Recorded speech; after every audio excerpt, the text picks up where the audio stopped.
Allô l'expert, un appel à un professionnel pour découvrir de nouveaux services, commenter l'actualité ou répondre à vos questions. Une émission proposée par monimmeuble.com et animée par Isabelle Dahan. Bonjour, bienvenue dans notre émission Allô l'expert qui consiste à appeler au téléphone le professionnel, l'expert qui pourra le mieux répondre aux questions de nos lecteurs.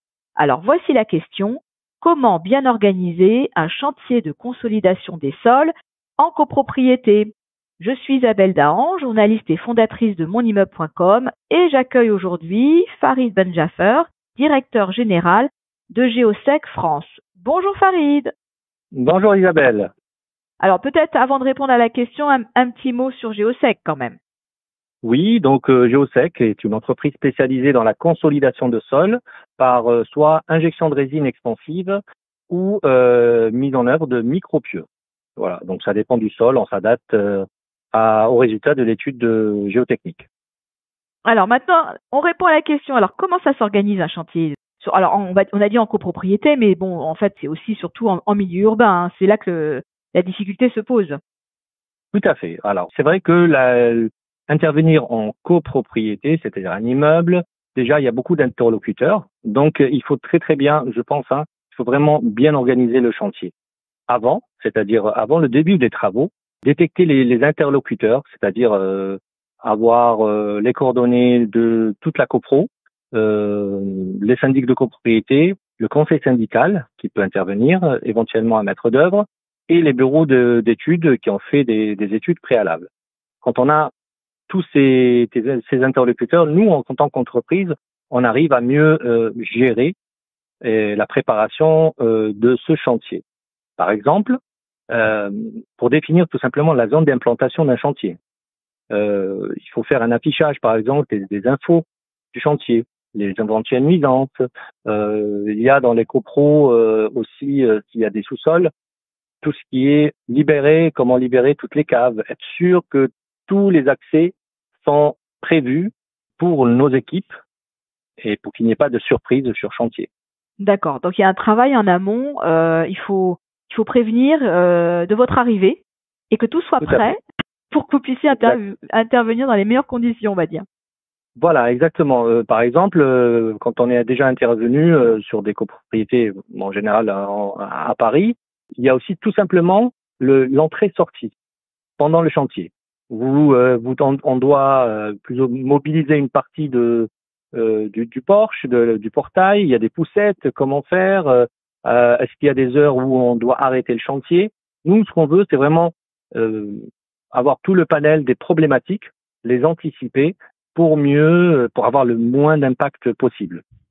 Oui, pour les résidents, c'est-à-dire que ça leur complique pas trop l'existence. Parce que c'est des chantiers qui peuvent durer quand même plusieurs jours, hein, c'est ça? Oui, voilà, un chantier, voilà, ça peut durer entre une semaine et 10 jours, vraiment au maximum. Mais pendant ces 10 jours, tout est condensé. Et autant faire bien organiser ce chantier, comme je disais, pour avoir le moins d'impact possible. Voilà, il y a aussi, vous devez aussi peut-être parfois stocker du matériel, non? C'est ça, il faut que vous ayez des endroits aussi pour mettre vos appareils et puis vos outils et vos outillages. Alors, à la limite, ici, on distingue les deux techniques que propose Géosec. L'injection de résine expansive qui est la moins invasive. Donc, il n'y a pas beaucoup de stockage, mais on doit avoir accès, par exemple, à toutes les caves. Et il faut les vider pour avoir accès au maximum de murs porteurs. Si c'est des micropieux, effectivement, là, c'est un plus gros chantier, un peu plus invasive. Et oui, là, il faudrait une petite zone de stockage qu'il faut définir du début avec tout le monde.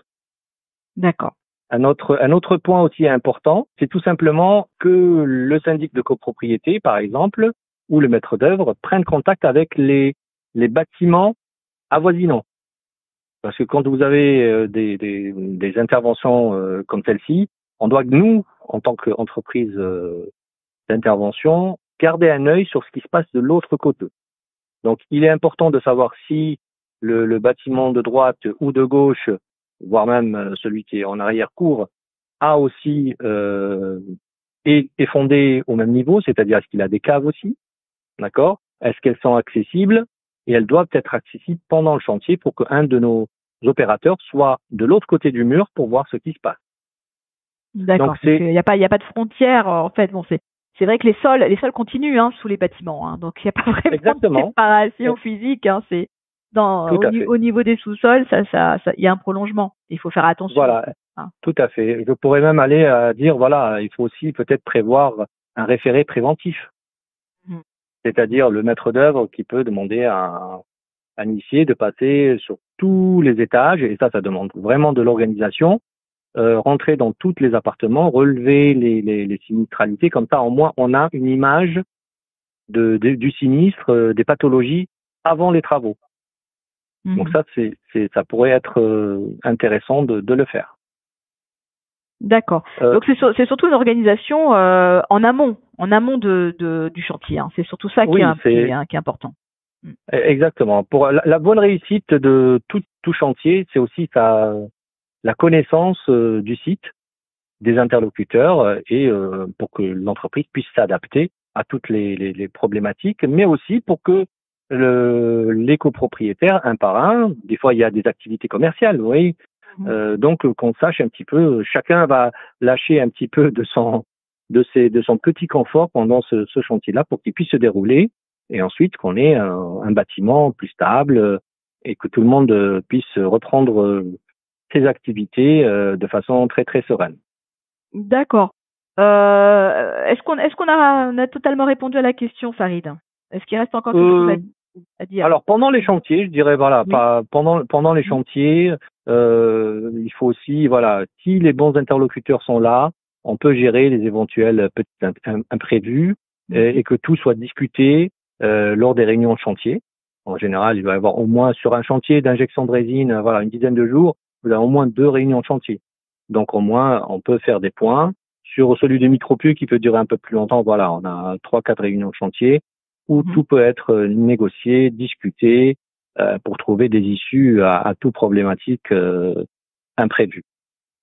En conclusion, je dirais que Geosec elle a une certaine expérience dans ce type de travaux, dans ce contexte de copropriété, et cette liste de préparation n'est que le fruit de cette expérience, et on essaye de petit à petit de s'améliorer et de faire évoluer notre petit process pour que vraiment tout se passe au mieux et qu'on ait le moins de nuisances possible pendant l'intervention de Geosec en copropriété. Merci Farid pour toutes ces précisions. On ne manquera pas de vous retrouver dans les pages de monimmeuble.com avec cette émission de podcast et également sur votre page dédiée avec toute votre actualité. Donc je vous remercie. À très vite, à bientôt. Merci beaucoup Isabelle, à bientôt. Au revoir. Au revoir. Allô l'expert, un appel à un professionnel pour découvrir de nouveaux services, commenter l'actualité ou répondre à vos questions. Une émission proposée par monimmeuble.com et animée par Isabelle Dahan.